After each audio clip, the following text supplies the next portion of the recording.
now guys just concentrate towards me. हमने बहुत अच्छे से एक चैप्टर पढ़ा था।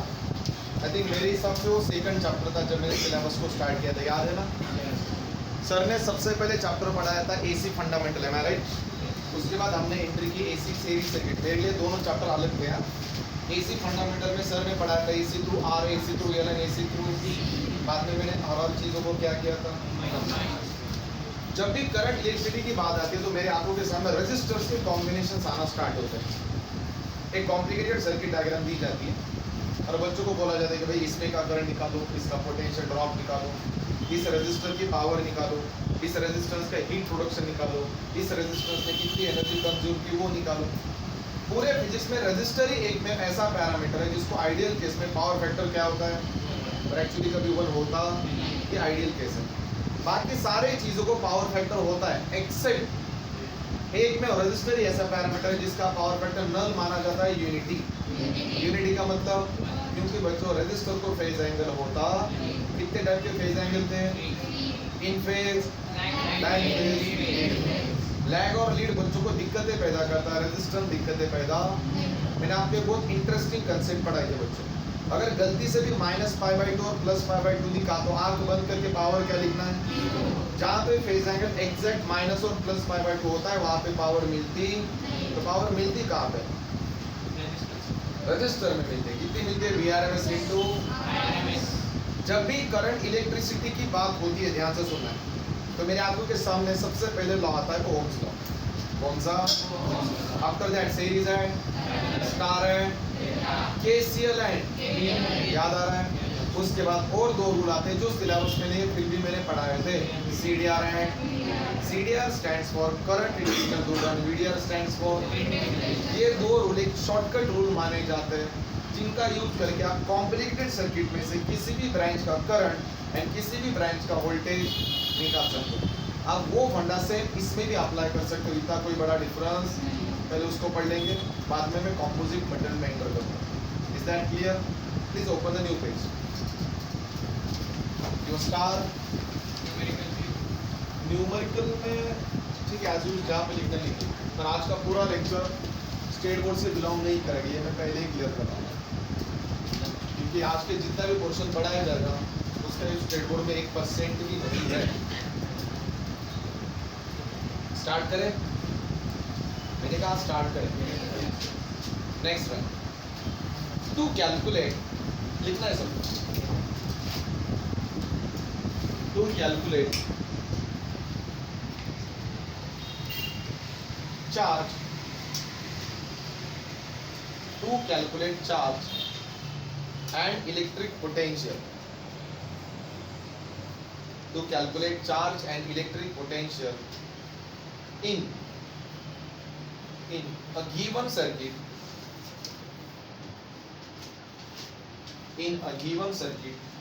ब्रैकेट में लिखना है combination of capacitor.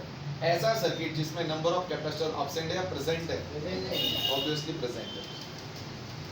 In a given circuit, bracket is closed, bracket में लिखना है combination of capacitor, doesn't matter वो सीरीज है या parallel, bracket is closed. Bracket close करने के बाद लिखना है following two rules are applicable.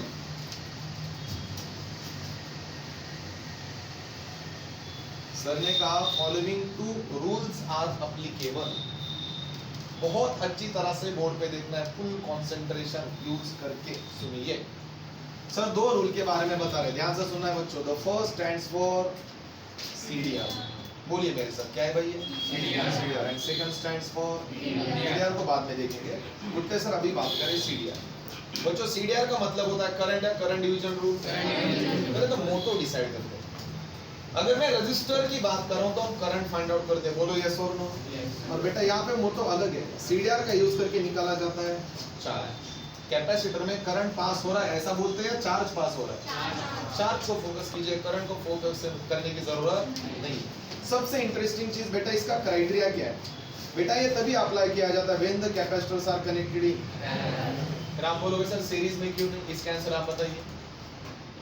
Why the CDR is not applicable for the series combination of capacitor? अरे बेटा करंट सेम होता है ना, सारे कैपेसिटर एक ही लाइन में, किसी ने बोला है चार्ज निकालो, कोई भी बंदा आंख बंद करके बोलेगा कि सर सीरीज में सबका चार्ज क्या होता है, तो बेटा कॉमन सेंस की बात है, सीरीज में अप्लाई करके कुछ फायदा है? That means this combination is only applicable for, अगर ये पैरेलल में अप्लाई होगा तो ये, क्योंकि बेटा ये पैरेलल में अप्लाई नहीं होगा, क्योंकि बचपन से पढ़ते आ रहे हैं पैरेलल में वोल्टेज इज ऑलवेज रिमेन्स। आगे बढ़े बेटा, इसका एक और एक क्राइटेरिया, ये पहला क्राइटेरिया लिखते हैं, ये दूसरा क्राइटेरिया, ये तभी अप्लाई होगा जब नंबर ऑफ कैपेसिटर कितने होंगे। आप बोलोगे सर अगर मैं 3 कराऊंगा तो चलेगा? बिल्कुल नहीं, तो आपको सर्किट को बढ़ाना पड़ेगा या कम करना पड़ेगा। चलो इसको अप्लाई कैसे करना है ध्यान से सुनिए। चलो सर के पास एक सर्किट डायग्राम है लाइक दिस, ये पहला कैपेसिटर दिया है और ये दूसरा कैपेसिटर दिया है। बेटा इसका नाम है C1, तो इसका नाम है C2। इसमें से जाने वाला चार्ज, इसमें से जाने वाला चार्ज, टोटल चार्ज बोलो Q या QT। बेटा इसका मेन क्राइटेरिया ये है कि इसकी ये वैल्यू आपको पता होनी चाहिए। ध्यान से सुनिए, गुट्टे सर ने इसकी वैल्यू दी 100 माइक्रोफैरड, इसकी वैल्यू दी 100 माइक्रोफैरड, सीडीआर अप्लाई करने की जरूरत है? क्यों नहीं? अरे डायरेक्ट डिवाइड कीजिए ना। अगर कैपेसिटर की वैल्यू सेम होगी तो ये अप्लाई करने की जरूरत, क्योंकि आपका चार्ज इक्वली डिवाइड होगा, मतलब जो टोटल चार्ज है उसको किससे डिवाइड करना है। पर दिक्कतें तब पैदा होती है जब दो कैपेसिटर की वैल्यू सेम है डिफरेंट होगी। अगर डिफरेंट होगी तो वो लॉजिक यहाँ पे use at the same time. मेरे आपको के सामने कौन सा रूल आएगा? CDR stands for current division rule. Sir का टारगेट है, सर को Q1 एंड क्या निकालना है। अब देखते हैं कि Q1 कैसे निकालना है। Q1 एंड Q2 तभी निकलेगा बेटा जब आपको टोटल चार्ज पता होता है। टोटल चार्ज निकालना क्योंकि बड़ी बात नहीं है। C का ओरिजिनल फार्मूला बताया ना, C इक्वल्स टू Q या Q बाई V, उसका यूज करके सर ने क्या निकाला? QT हमें पता है, पर इन दोनों की वैल्यू सेम। इधर से चार्ज कितना जाएगा, इधर से चार्ज कितना जाएगा हमें पता, समझ रहे हो। अगर आप बाय प्रोसेस जाओगे तो टाइम बहुत, so go for directly. Sir को निकालना Q या Q1। Q1 is equals to total charge QT, क्या QT। अगर सीडीआर अप्लाई करो तो QT इनटू, याद है जब मैंने ये फार्मूला सीडीआर का अप्लाई किया था रजिस्टर में, तो वहां पे लिया था रेजिस्टेंस ऑफ अपोजिट था ना, यहाँ पे उल्टा होता है बच्चों, यहाँ पे रेजिस्टेंस ऑफ रेजिस्टेंस या capacitance. Capacitance of same branch का मतलब C या C1 डिवाइड बाय दोनों के एडिशन, C1 प्लस ये मिल गया Q1 का। वहां पे अपोजिट होगा तो यहाँ पे अपोजिट, तो वहां पे कॉमन सेंस के मतलब। और एक बार बताता हूँ सुनिए, Q1 is equal to charge और टोटल चार्ज इनटू एक सिंगल लाइन के ऊपर उसी चार्ज का कैपेसिटर डिवाइडेड बाय दोनों की। एग्जांपल भी बताऊंगा, टेंशन मत दीजिए। Q2 का फार्मूला सर को कौन बताएगा? चार्ज और total charge capacitance of same branch divided by दोनों की C1 plus C2। We know that both are measured in. आगे बढ़े, एप्लीकेशंस बाद में देखेंगे। Is that clear? चलो यहाँ पे आते बच्चों, इसका मोटो क्या है कौन बताएगा? It is normally used to find out potential, मतलब वोल्टेज। बच्चों इसका क्राइटेरिया क्या है मुझे कौन बताएगा? ये तभी अप्लाई होता है when the branches are connected in. इसका भी क्राइटेरिया वही है बच्चों, ये होगा पहला क्राइटेरिया। दूसरा criteria, it is applicable for how many capacitor. 2 से ज्यादा होगा तो ये अप्लाई करना पॉसिबल नहीं। चलो इसके डायग्राम देखिए कैसे बना। ये पहला कैपेसिटर है और ये दूसरा कैपेसिटर है। इसका टोटल वोल्टेज आपको पता है। एग्जांपल, जैसे यहाँ पे आपको QT पता होना जरूरी है ना, वैसे यहाँ पे कौन पता होना जरूरी है? वोल्टेज। बेटा ये सीरीज है ना, पैरेलल में वोल्टेज सेम होता है। ये पैरेलल में अप्लाई करके कुछ मिलने वाला V या VT, VT के 2 टुकड़े हो गए ना, एक V1 ये खाएगा तो ये एक V2 ये खाएगा।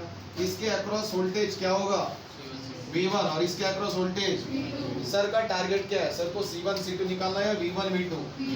जैसे सर ने यहाँ पे Q1 Q2 निकाला था वैसे निकालना है V1 है V2। बेटा अगर कैपेसिटर सेम होंगे तो वोल्टेज इक्वली डिवाइड होता है, पर अगर कैपेसिटर सेम नहीं होंगे तो वो फंडा में यहाँ पे apply at the same time मुझे कौन दिखेगा?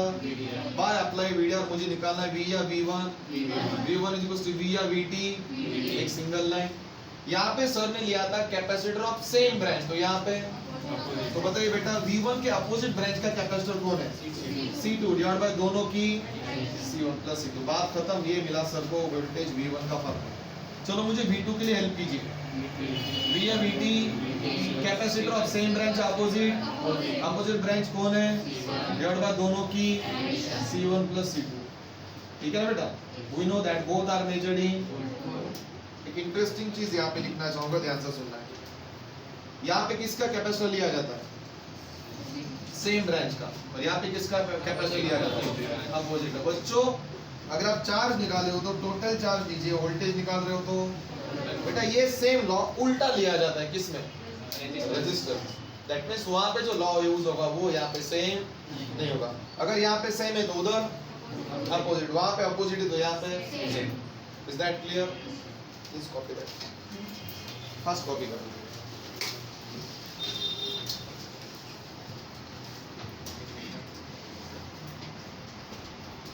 शुरू है ना?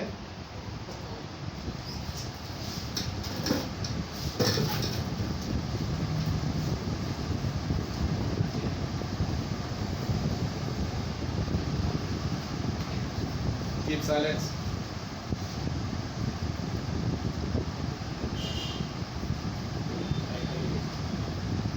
मोटो के नीचे क्राइटेरिया लिखा है, 2 क्राइटेरिया बेटा।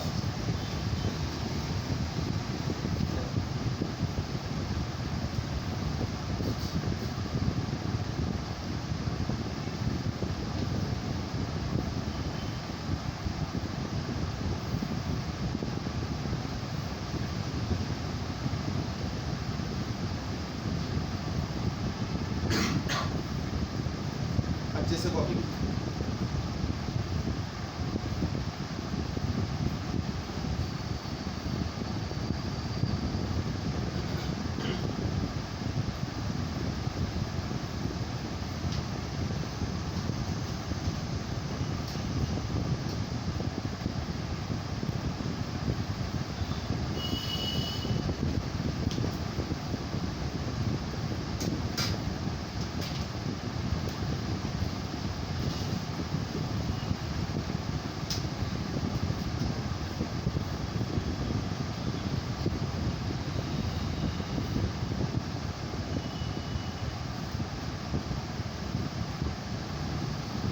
आप इसको यहाँ पे चार्ज डिवीजन रूल भी बोल सकते हो।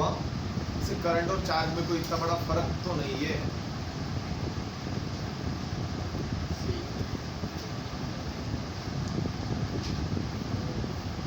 इसका एनालिसिस सिर्फ न्यूमेरिकल में किया जाता है। आप बोलोगे सर इसके ऊपर थ्योरी क्वेश्चन आता है, बिल्कुल नहीं।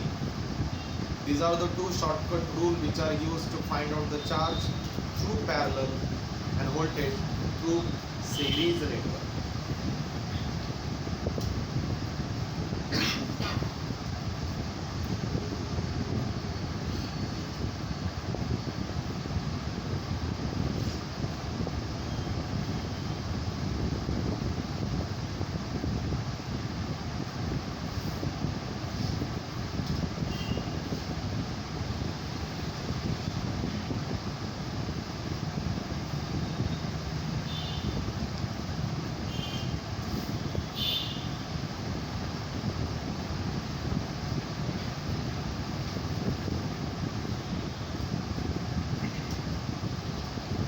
बैटरी का सिंबल दिखा रहे हो, वो कैपेसिटर है, दोनों लाइंस इक्वल होनी चाहिए।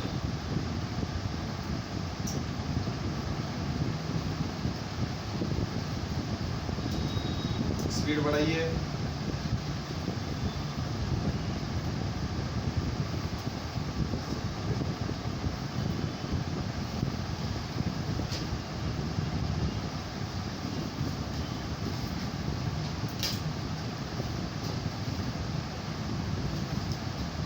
कॉपी किया सबने? आगे बढ़े, 2 क्वेश्चंस लेते आगे बढ़ते चलेगा। जैसे ये खत्म होता है वो एंटर इन 1 सेकेंड कंपोजिट, जिसमें मैं मेरे मन के एग्जांपल लूंगा अच्छे से कंसेप्ट को क्लियर करने के लिए। कोई दिक्कत? Random question. By using CDR and VDR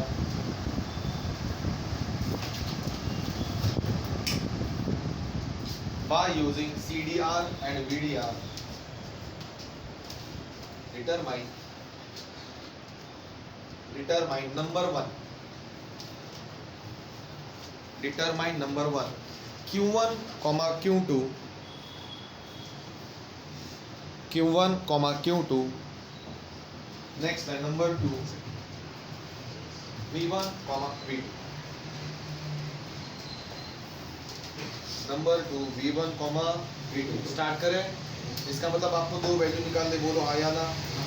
value दो है मतलब डायग्राम भी दो होंगे ना। सुनिए, डायग्राम कॉपी करनी है। फर्स्ट एग्जांपल नंबर 1, थोड़ा फास्ट कवर करूंगा, बोर्ड पे ध्यान देना। डायग्राम कॉपी कीजिए।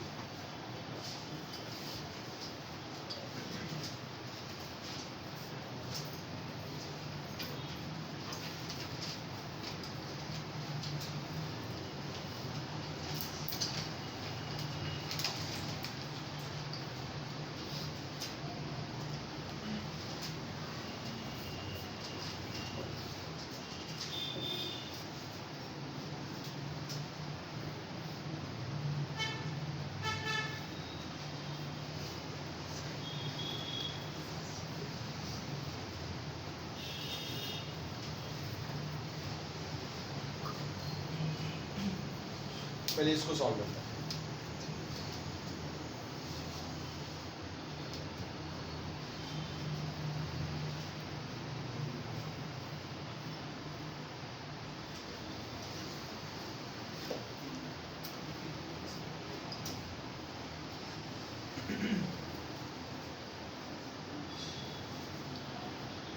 टोटल चार्ज दिया है 10 कूलम। चार्ज के 3 टुकड़े हैं, Q1 Q2 है Q3। Q3 हमें कैलकुलेट करने की जरूरत। सारे कैपेसिटर की वैल्यू दी है 2 माइक्रो फैराड। कैलकुलेशन आप करोगे, मैं सिर्फ आपको प्रोसेस बताऊंगा। Is that clear? पूरा कंसंट्रेशन बोर्ड पे। कितना कूलम है? 10 कूलम है ना। तीनों के इक्वल टुकड़े को बोलो हाँ या ना। इसमें से जाएगा 3.3, इसमें से जाएगा 3.3, इसमें से जाएगा 3.3। समझ रहे हो ना? पर सर को सिर्फ निकालना है Q1 है। पकड़ के चलिए कि इस कैपेसिटर में से करंट पास ही नहीं हो रहा। तो बेटा यहाँ पे दिक्कत क्या आ रही है सर को कि कैपेसिटर कितने टोटल, कितने टोटल 3, पर सर को निकालना है चार्जेस दोनों। अगर आप इसको डायरेक्टली अप्लाई करोगे तो बेटा ये अफेक्ट मान जाएगा, ये बुरा मान जाएगा। इसका मतलब इसको रखना या तोड़ देना है। इसको तोड़ना कैसे? बेटे तीनों भी कैपेसिटर सीरीज में या पैरेलल में?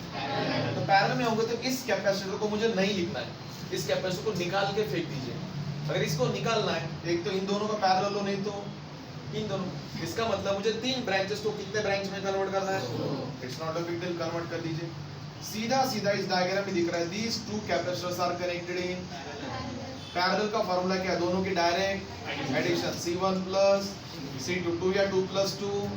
आंसर मिल गया सर को कितना माइक्रो फैराड? 4 micro farad. समझ में आ रहा है?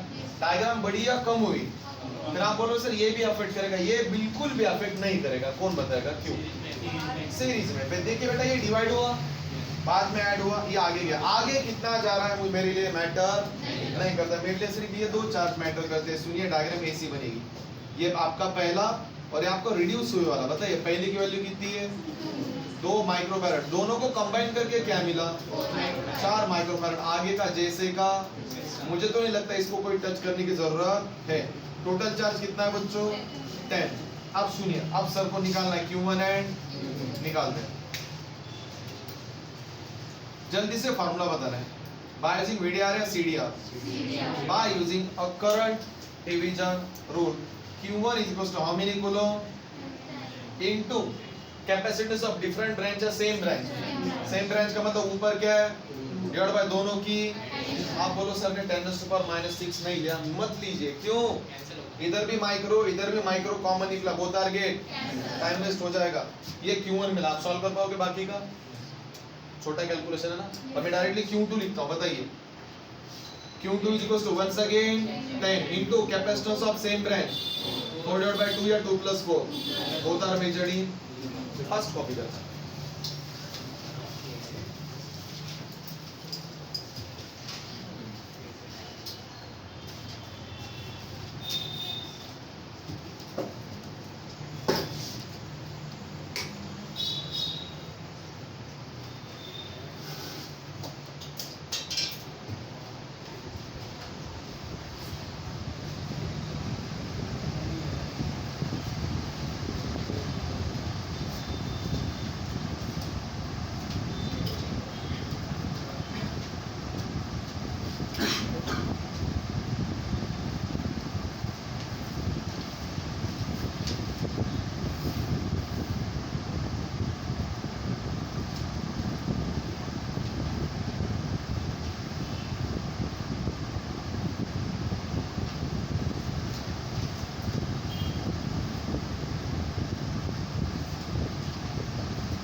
अच्छे से देखना है कि चार्ज ट्रैवल कैसे कर रहा है, जो बचा वाला चार्ज है वो अफेक्ट करेगा या नहीं करेगा, उसके बाद ही सॉल्व करें।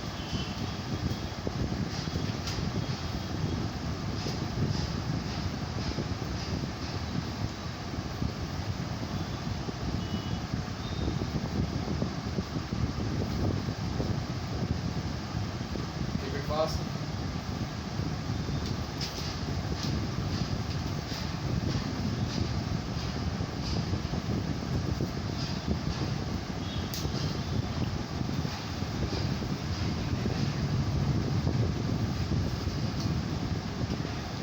पहले की वैल्यू कितनी है? सेकंड 6.66। आंसर कैसे चेक करना? दोनों के एडिशन कीजिए, आंसर कितना आएगा? 10 है। 9.99 मतलब 10 ही हो गया। कॉपी किया सबने? सेकंड एग्जाम्पल डोर बंद करा बेटा, हाथ में डोर बंद करा। क्वेश्चन नंबर 2, सबका ध्यान बोर्ड पे चाहिए। See carefully. पहले एग्जाम्पल में हमने क्या किया? Q1 Q2 निकाला, am I right? अब सेकंड एग्जाम्पल में सर को निकालना है V1 है V2। आपको थोड़ा लॉजिक लगाना है कि V1 V2 कैसे निकालना है। See carefully. First capacitor, second capacitor, third capacitor, fourth capacitor पकड़ के चलिए कि इसकी वैल्यू है 2 माइक्रोफैरड, इसके 3 माइक्रोफैरड, इसके 3 माइक्रोफैरड, इसके 3 माइक्रोफैरड। इसके अक्रॉस जो टोटल वोल्टेज है वो आपको दिया गया है। कितना है वोल्टेज? 100 वोल्ट। अब आपका वोल्टेज इक्वली डिवाइड नहीं होगा, बिल्कुल भी नहीं होगा। क्यों? क्योंकि सारे कैपेसिटेंस की वैल्यू, चलो 3 की सेम है पर एक की तो डिफरेंट है ना। अगर एक की भी डिफरेंट हुई तो आपको सेम फंडा यहाँ पे अप्लाई नहीं कर सकते। पर इन्होंने ये नहीं बताया कि V1 V2 किसका निकालना है। ध्यान से सुनिए, इसके अक्रॉस वोल्टेज V1 बोला है और तीनों के अक्रॉस वोल्टेज V2 बोला है। कुछ समझ में आ रहा है? ये तीनों सेम है ना, ऐसा दिया है। फॉर एग्जांपल पकड़ के चलिए, that means we have to struggle to calculate V1 and V1 के ऊपर एक ही कैपेसिटर, चलो ठीक है, पर इसके ऊपर कितने कैपेसिटर है? तीनों को क्या करना पड़ेगा? कंबाइन। देखते ही पता चल रहा है न्यूमेरिकल में, all these 3 capacitors are connected in series में। डायरेक्ट एडिशन होती है रेसिप्रोकल। तो बताइए बेटा, रेसिप्रोकल लेंगे तो 1/CS CS for series, CP for parallel. ये एग्जामिनर के लिए होता है, एग्जामिनर को देखते ही पता चलेगा कि बंदा सीरीज सॉल्व कर रहा है। CT तभी लिया जाता है जब आंसर आएगा, पहले ही CT लेने का नहीं। तीनों पे डायरेक्ट एडिशन लीजिए। 1/3 1/3 1/3 1/CS can be written as 3/3। Both are cancel, answer is 1। 1 का रेसिप्रोकल 1 ही आएगा ना। बट जो आपका आंसर फैरड में आएगा माइक्रो फैरड, माइक्रो में लिया तो माइक्रो में आएगा। डायग्राम बढ़िया कम हुई, मैंने इसको हाथ लगाया जैसे का वैसा। बताइए इन तीनों को रिड्यूस करके कितने में कन्वर्ट किया? एक में। इसको रिड्यूस किया, तीनों को कंबाइन करने के बाद वैल्यू कितनी आई? ओरिजिनल वैल्यू कितनी थी इसकी? 4 माइक्रोफैरड। बच्चों इसका टोटल वोल्टेज क्या था? 100 वोल्ट। आपको निकालना है इसका V1 एंड इसका बाय CDR या VDR। चलो हेल्प कीजिए, what is the formula of V1? V1 is equals to VT मत लिखिए, डायरेक्ट बताइए 100 into capacitor of opposite branch क्या है? 1 डिवाइड बाय 1 या 1 + 4। चलो V2 बताइए। 1 सेकंड 100 इनटू 4/1 + 4। आप सॉल्व कीजिए, both are measured in. Solve करने के बाद दोनों की एडिशन परफेक्ट कितनी आनी चाहिए? आती है तो राइट हो, अगर नहीं आती है तो आप रॉन्ग हो। कॉपी करें।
सुनो है ना, मैं एरोप्लेन मोड पे डालना भूल गया, अगर बंद होता तो बता देना।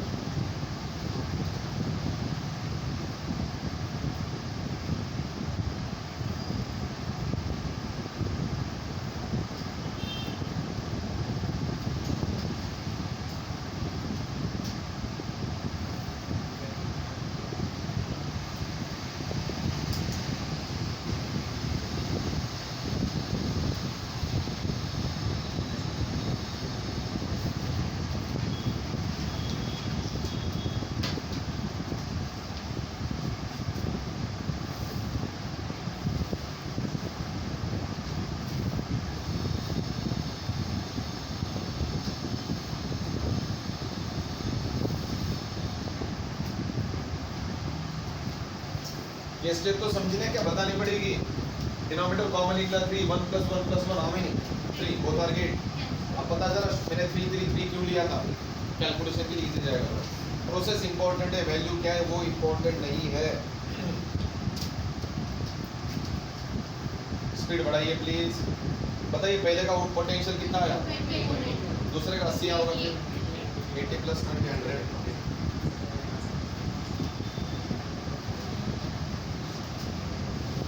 कॉपी किया सबने, आगे बढ़े। चलो ठीक है कोई बात नहीं। क्यों स्टार आगे बढ़िए, इससे बाहर आइए थोड़ा। क्यों स्टार कंपोजिट ऑफ कैपेसिटर। एक बार इस कंसेप्ट को रिवाइज करता हूं अच्छे से। कंपोजिट ऑफ कैपेसिटर, कंपोजिट का मतलब बेटा एक मीडियम में एक से ज्यादा। कहाँ पे, पैरेलल प्लेट के अंदर। आप बोलोगे सर आप पैरेलल प्लेट का मत पढ़ाइए, स्फेरिकल और सिलेंडर। इधर पैरेलल प्लेट के वादे हैं, स्फेरिकल और सिलेंडर समझेगा क्या नहीं। वैसे आपके सिलेबस में स्फेरिकल और सिलेंडर मतलब नहीं है, लेकिन आप घर पे जाके चेक कर सकते हो। आपके सिलेबस में पूरा कंपोजिट पैरेलल से बिलोंग करता है, सिलेंडर और स्फेरिकल से बिलोंग नहीं करता। अब मैं सिर्फ आपको इक्वेशन लिख के दूंगा, सब इक्वेशन को ऐड करना है आपका कार्य, सिर्फ आपको क्लिक होना चाहिए। चलो मैं आपको ये बढ़ाता हूँ कि कंपोजिट मटेरियल को डायग्राम में कैसे कन्वर्ट करना है। डायग्राम ड्रॉ करने के बाद तो सॉल्व कर पाओगे, बोलो हाँ या ना। स्टार्ट करें। एक क्वेश्चन लिखिए, बड़ा था शायद क्वेश्चन, याद है मुझे, लिखिए। कैलकुलेट इक्विवेलेंट कैपेसिटेंस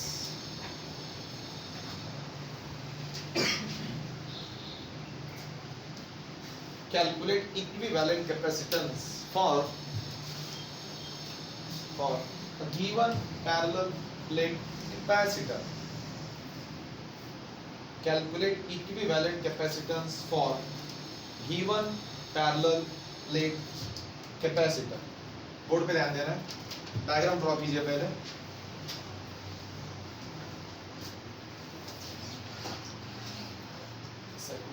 ठीक है, याद है, क्वेश्चन कॉपी करता हूँ।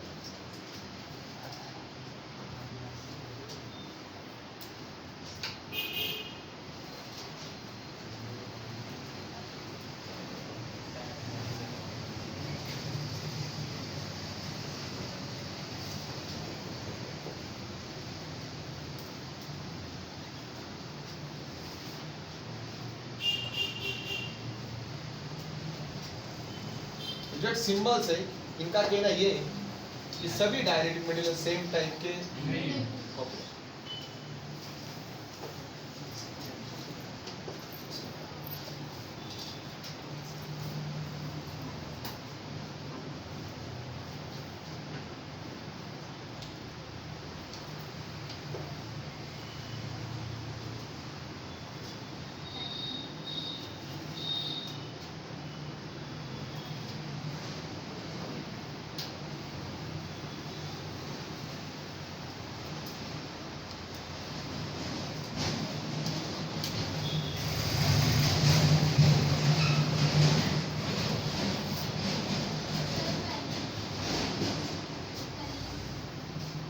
सिर्फ फॉर्मूला निकालना है, गूगल जैसे निकाला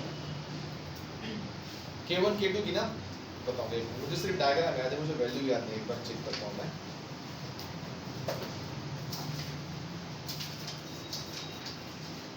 कोई बंदा डायग्राम में कन्वर्ट कर पाएगा तो कीजिए प्लीज। आंसर मिला?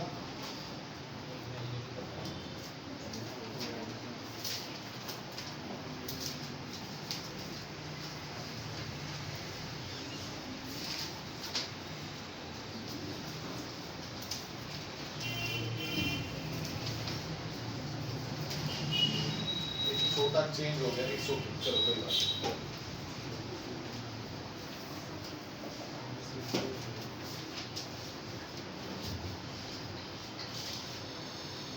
देखिए वैल्यू इसके अंदर तो नहीं लिखाऊंगा, इसकी वैल्यू 1, इसकी वैल्यू है 2, इसकी वैल्यू है 4, इसकी वैल्यू है 6, इसकी वैल्यू है 1। किसकी वैल्यू बेटा? Dielectric constant. डायग्राम में कन्वर्ट करना है, विदाउट डायग्राम में कन्वर्ट किए हुए न्यूमेरिकल को सॉल्व नहीं करना है। डिस्क्रिप्टिव में स्टेट्स के मार्क में आगे बढ़े। Just stop writing, concentrate on the board, बार बार नहीं बताऊंगा क्योंकि आगे के न्यूमेरिकल्स आपको सॉल्व करना है। अंडरस्टैंड? बोर्ड पे ध्यान है बच्चों। टर्मिनल्स पहले तो ये बताइए कैपेसिटर को कैसे माउंट किया है, वर्टिकली या हॉरिजॉन्टली? तो बेटा मैं इधर से जाऊंगा, बोलो हाँ या ना। बेटा इसको नाम दिया सर ने x, तो इसको नाम क्या दिया? तो आपकी पूरी डायग्राम x और y के बीच में आएगी। कोई दिक्कत किसी को? देखिए मैं डायग्राम कैसे बना रहा हूँ, ये इधर से ऐसे, ये आपकी डायग्राम इसके अंदर आनी चाहिए, इसके बाहर नहीं। मैं इधर से गया, इधर से जाने के बाद यहाँ पे मुझे 3 रास्ते मिल रहे हैं, ऊपर का रास्ता, नीचे का रास्ता और नीचे का। समझ रहे हो? मैं ऐसे जा रहा हूँ और मैंने हॉरिजॉन्टली कट किया। कल ही बताया था, if I cut horizontally that means they are connected in parallel. वो हॉरिजॉन्टल वाला फंडा अगर आपको याद नहीं हो रहा तो सीधा सीधा है बेटा। कितने रास्ते हैं? ये एक हाईवे, ये एक हाईवे और ये एक हाईवे। कितने हाईवे? तो कितने ब्रांचेस बने? 3 ब्रांचेस, मतलब सीरीज है पैरेलल। इसके टुकड़े हुए, ध्यान से सुनना। ये पहला टुकड़ा और ये दूसरा और ये तीसरा। यहाँ पे आने के बाद थोड़ा पॉज लेगा, पॉज लेना है। तीनों में से ऐसा कौन सा हाईवे जो कंटिन्यू है, पहला या दूसरा? तो बेटा दूसरे के अंदर एक ही मीडियम है ना, तो ये कैपेसिटर बन गया, ये बन गया सेंट्रल का हाईवे एज इट इज। इसके अंदर कुछ दिखेगा? ये C1 है, ये C2 है, तो ये क्या होगा? C3 होगा।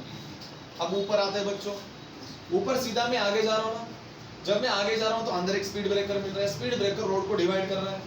सीधा सीधा जा रहा हूँ, बुट्टे सर ऐसे जा रहे हैं और ये ऐसे कट हो रहा है vertically, that means they are connected in 1 या 2, ये पहला और ये सेम पढ़ना, जैसे ऊपर वैसा। अब इसको सॉल्व करना बच्चों का काम। ये C1 है तो ये क्या है? C3, ये C4 है तो ये क्या है? C1। और प्रॉब्लम ये क्या, अभी आपको डिस्टेंसेस पता नहीं, ध्यान से सुनना है सबके डिस्टेंसेस। बेटा डिस्टेंस d होता है ना, तो ये क्या बनेगा? d/2। तो ये भी क्या बनेगा? तो ये भी, बोलिए, ये भी बेटा सबका एरिया भी डिवाइड है। मतलब ये ऐसी डायग्राम है जिसमें हॉरिजॉन्टली भी कट है और मैंने ऐसा बिल्कुल बोला नहीं कि डिस्टेंस डिवाइड होगा तो एरिया डिवाइड नहीं होगा, ऐसा कुछ बोला है क्या? नहीं। तीनों भी हाईवे की विड्थ मुझे लिटिल बिट सेम दिख रही है, एम आई राइट? तो एरिया में कितने टुकड़े हुए? 3। तो बेटा इसका एरिया क्या हुआ? A/3। इसका एरिया क्या हुआ? और इसका भी एरिया क्या हुआ? ये A/3 इसके लिए भी लागू होगा और इसके लिए भी, इसके लिए भी और इसके लिए भी, और इसके लिए d/2 लागू। इसका टोटल डिस्टेंस होगा d/2 इसके लिए, इसके लिए, इसके लिए और इसके लिए। अब आपको सारे के value C1, C2, C3, C4, C5 अलग लिख के सबको कंबाइन करना, ऐड करना है या नहीं करना है, ये डिसाइड करेगा, ये नहीं डिसाइड करेगा। समझ में आ रहा है थोड़ा थोड़ा? बताइए कैसे सॉल्व करें इसको? सबके C1, C2, C3, C4 और C5 अलग से लिखना है। और अगर आप अलग से लिखते बैठोगे तो टाइम बहुत ज्यादा लगेगा। आगे बढ़े, थोड़ा मूव ऑन करें, ध्यान से सुना है बच्चों। सीधा सीधा डायग्राम को कम कीजिए, इसको कम कीजिए, इसको। बेटा सीधा सीधा सर को दिख रहा है, this two are connected in series and this two are connected in series. बच्चों अच्छे से देखिए याद, अगर सबका डायरेक्टिक कांस्टेंट अलग है पर सबकी एरिया, सबकी डिस्टेंस इन चारों में क्या है? सेम है। डायरेक्ट फार्मूला लिखे, चलो मैं ऊपर के लिए लिखता हूँ। इसका CS निकाल रहे सर, अब नीचे वाला है ऊपर वाला, पहला न्यूमेरिकल इसलिए बता रहा हूँ मैं। अपर का CS निकालना है, सीरीज में डायरेक्ट है, reciprocal 1/CS can be done as 1/C1 plus 1/CS is equals to 1/, थोड़ा ध्यान से सुनिए। C1 की वैल्यू थी K epsilon 0 capital A upon small d कहा जाएगा? समझ रहे हो बातों को? एक स्टेप कम कर रहा हूँ। डी ऊपर जाएगा, मतलब डी ऊपर जाएगा डी बाई टू, ये डी बाई टू ऊपर गया, समझा। तो नीचे क्या बचा, के या K1, K1 की वैल्यू कितनी है 1, एप्सिलॉन 0 जैसा का एरिया लिखना पड़ेगा ना। तो बेटा इसका एरिया क्या है, एरिया a बाई 3, ये लिखा सर ने a बाई 3, समझा कुछ। प्लस d या d बाई 2 1, इसका डायरेक्ट कांस्टेंट कितना है 2, एप्सिलॉन 0 जैसा का वैसा area a by 3 1 upon CS can be written as, कुछ कॉमन निकल रहा है d बाई 2 कॉमन निकला इनटू ये 3 ऊपर जाएगा ना, वैसा जाएगा। देखा जाए तो सबको ऐड करते हैं, कॉमन निकालने की कोई जरूरत, 3 ऊपर जाएगा तो 2 कहां पे आएगा, ये 3d upon 2 epsilon 0 capital A plus again 3d upon 2 into 2 4 epsilon 0 into capital A। अब बताइए बेटा कॉमन क्या निकल रहा है, 3d upon epsilon 2 epsilon 0 capital A, बचा क्या 1 प्लस 1 या 1 by 2, 1 plus 1 by 2 I think 3 by 2 होता है राइट।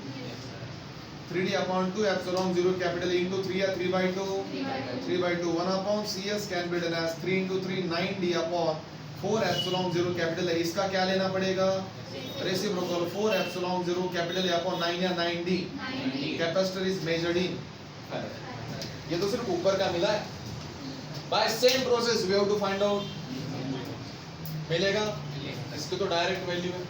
तीनों की इक्वेशन मिलने के बाद तीनों को डायरेक्ट ऐड कीजिए, क्योंकि ये इसके साथ और ये इसके साथ क्या है, नीचे का तो निकाल पाओगे, अंदर का ऑलरेडी पता है, ट्राई करोगे।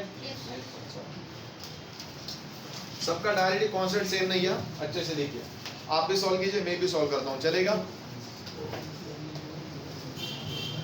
खुद ट्राई कीजिए।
गाइस कीप साइलेंस में सबकी नोटबुक चेक करूंगा, जो बात करेगा वो सीधा क्लास से बाहर जाएगा।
ये अरे बेटा ये भी इसका मैंने एक स्टेप कम किए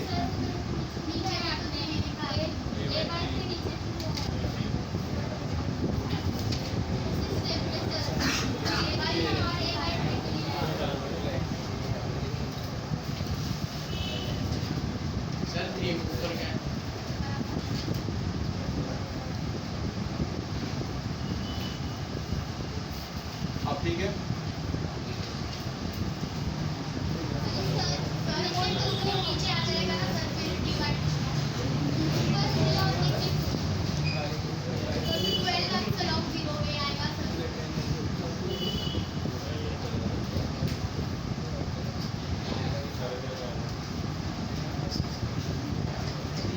दो आएगा नीचे राइट जब इसको और 2 से मल्टीप्लाई करना पड़ेगा राइट अब ठीक है कीप साइलेंस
अब ठीक है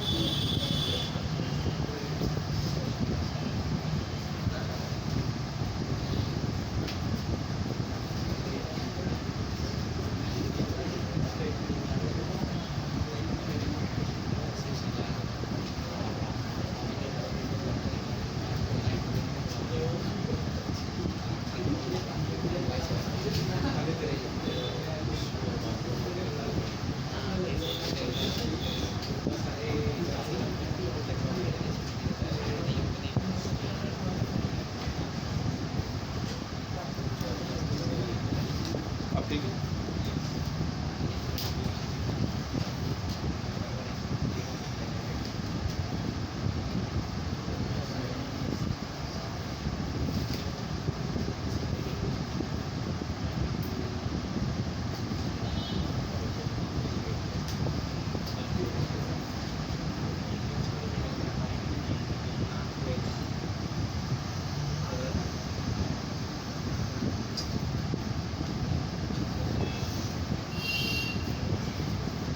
फाइनल आंसर क्या हुआ टीना ईशा तबीयत खराब है जाना है तो जा सकते हो तो जाइए थोड़ी देर कैबिन में बैठिए फैन ऑन करके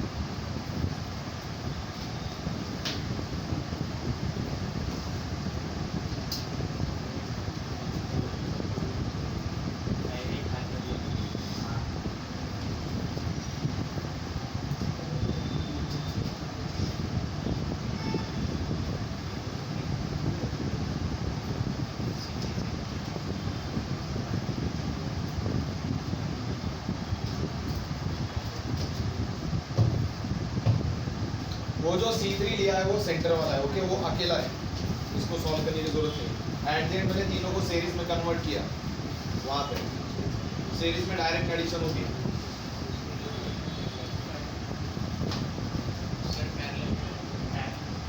सॉरी पैरेलल में लिया पैरेलल में डायरेक्ट एडिशन उसको सॉल्व कीजिए एलसीएम निकलता है तो निकालिए नहीं निकलता तो क्रॉस मल्टीप्लिकेशन कौन सा बेटा वो 3 नहीं है एक्चुअली पहले मैंने 3 कॉमन लिया था बाद में पता चला कि 3 कॉमन नहीं है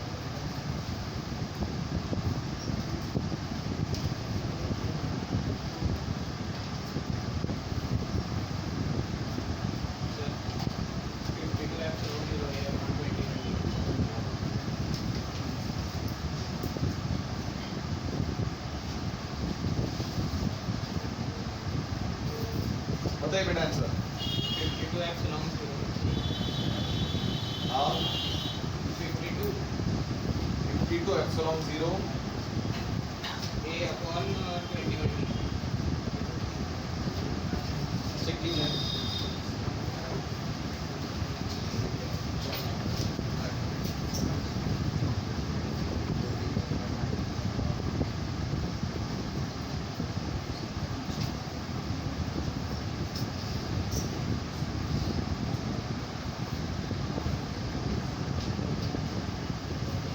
तैयार है?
आ रहा है आंसर इतना?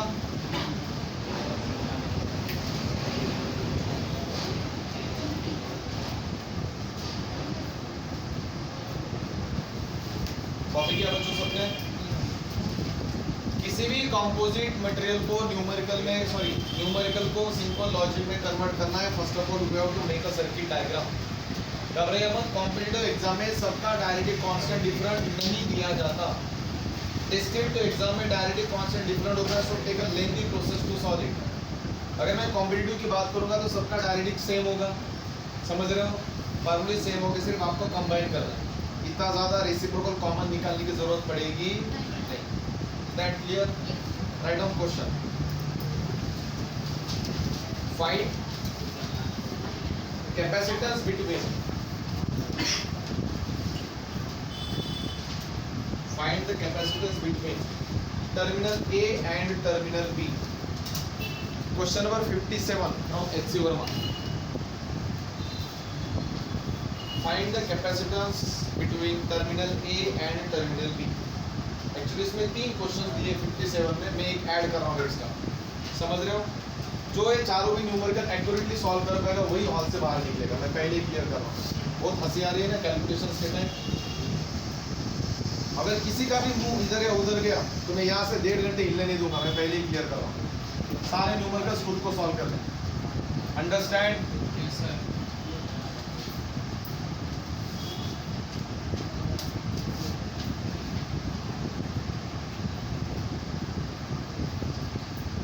We have to find out the total capacitance between A and B. पहले 3 न्यूमेरिकल बहुत ही ज़्यादा इजी है, समझ रहे हो? yes sir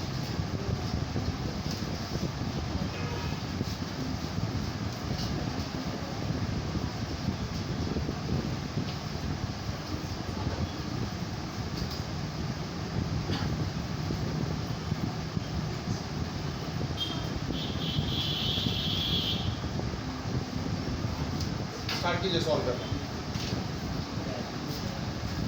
okay नहीं दिए वैल्यू, आपको सिर्फ इक्वेशंस निकालना बस।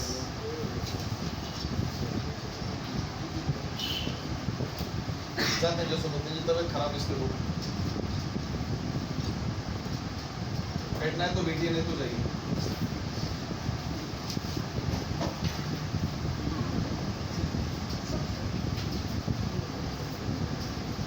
अब एरिया डिवाइड हो रहा है या नहीं हो रहा है वो आप चेक कीजिए।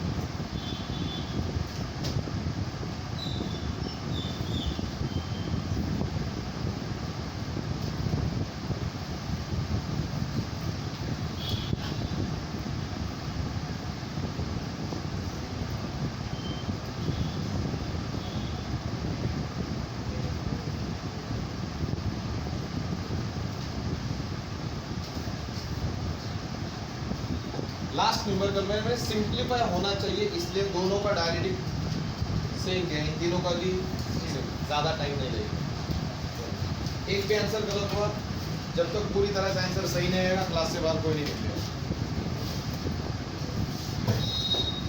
खुद को सॉल्व करना है, थोड़ा माइंड को स्टेबल रखिए, देन सॉल्व कीजिए।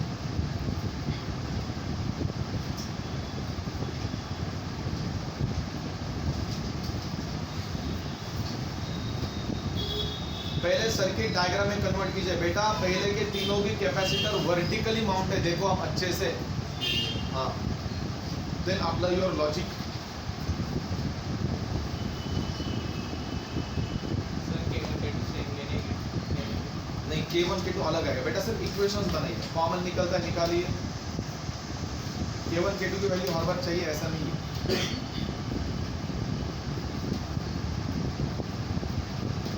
सर अगर K1 K2 सेम होता है तो सब कॉमन निकलेगा।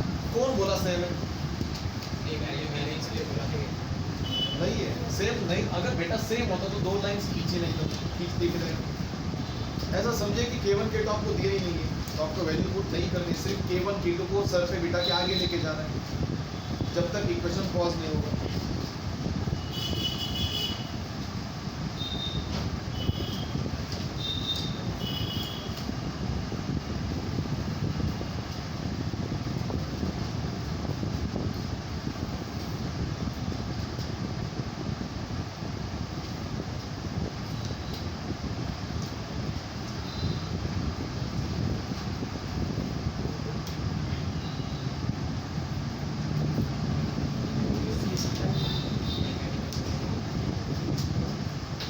आपको आंसर्स मिलेंगे, आराम से सॉल्व कीजिए।